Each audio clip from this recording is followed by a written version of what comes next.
That night started with me sitting on the edge of my bed, fully dressed, staring at the wall, feeling like my chest was slowly caving in. I remember thinking that if I stayed still long enough, maybe the pain would get tired and leave me alone. It didn't.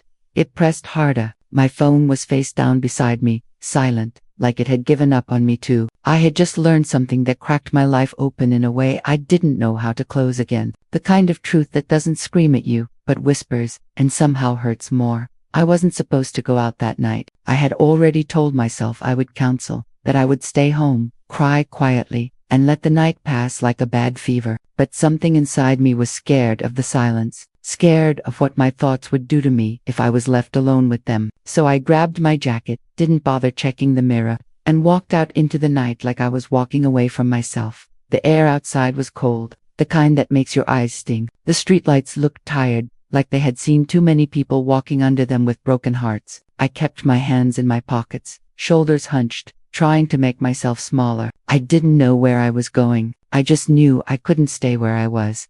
I ended up at a small place I had only been to once before. Not loud, not fancy, just warm lights, worn tables, and music that didn't try too hard. I sat alone at the bar, ordered something I barely tasted, and stared at the glass like it held answers. My reflection looked back at me, eyes dull, smile gone. I felt invisible, and at the same time, painfully exposed. That's when the first man spoke to me. Not with a line, not with curiosity that felt sharp or hungry. Just a simple, rough night. His voice was calm, steady, like he wasn't in a rush to get anywhere else. I nodded, because speaking felt dangerous. If I opened my mouth too much, everything might spill out. A few minutes later, another chair pulled closer, then another. 3 men, different ages, different faces, different energy, but somehow the same softness in their presence. None of them pushed, none of them leaned too close. They talked about nothing at first. Music, work, small moments, and I listened, quietly, like a guest in a world where people still laughed without forcing it. At some point, one of them looked at me and said, "You don't have to talk if you don't want to. Just sit with us."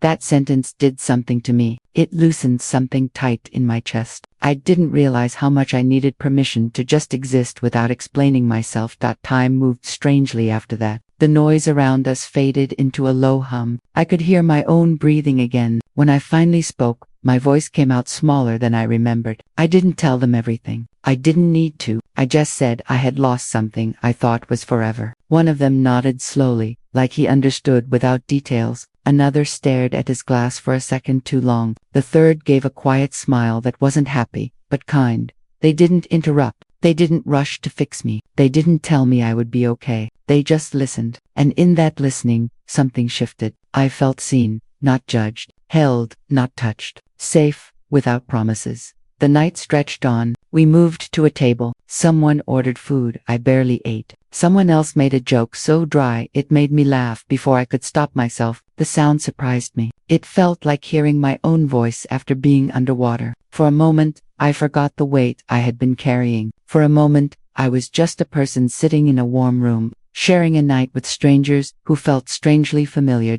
At one point, I excused myself to the restroom. I looked at my face in the mirror. My eyes were red, but they were alive again. I leaned on the sink, took a deep breath, and realized something that scared me and comforted me at the same time. I wasn't as broken as I thought. I was hurting, deeply, but I was still here. When I returned, they didn't ask where I'd been. They didn't make it awkward. They just shifted their chairs slightly to make space for me again. That simple gesture hit me harder than any grand speech ever could. It told me I belonged there, at least for that night. As the hours passed, the conversations grew quieter, slower. The music softened, the lights dimmed. Outside, the city kept moving, unaware of the small healing happening inside me. One of them shared a story about losing someone and never getting to say goodbye. Another talked about starting over in a new place with nothing but a bag and regret. The third mostly listened, his eyes thoughtful, like he was storing every word somewhere safe.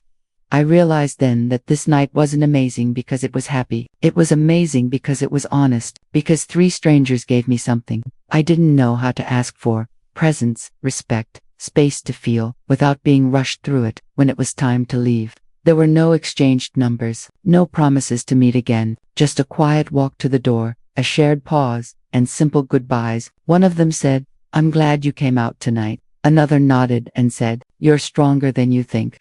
The last one just smiled, the kind of smile that stays with you longer than words. I stepped back into the cold night alone, but not empty. My pain was still there. Nothing had magically disappeared, but it felt lighter, like it had been shared, even briefly. I walked home slowly, replaying the night in my head, not because I wanted to escape reality, but because I wanted to remember how it felt to be treated gently when I needed it most.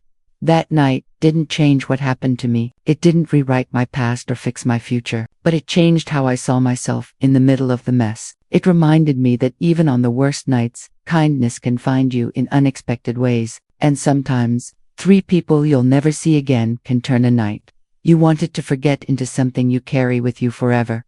If this story touched something inside you, take a moment to like, comment, or subscribe so more real stories can be shared.